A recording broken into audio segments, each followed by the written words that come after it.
You ask Tiger to solve. This deals with linear equations with one unknown. The final result is p equals -1. Let's solve it step by step. Group all p terms on the left side of the equation. Subtract 3p from both sides. Group like terms. Simplify the arithmetic. Group like terms. Simplify the arithmetic.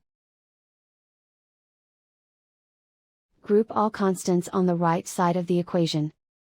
Add 21 to both sides. Simplify the arithmetic.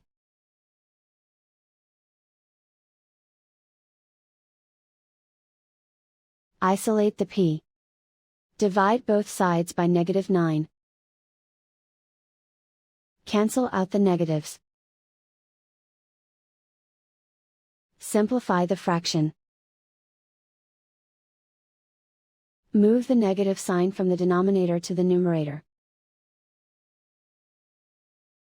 Simplify the fraction.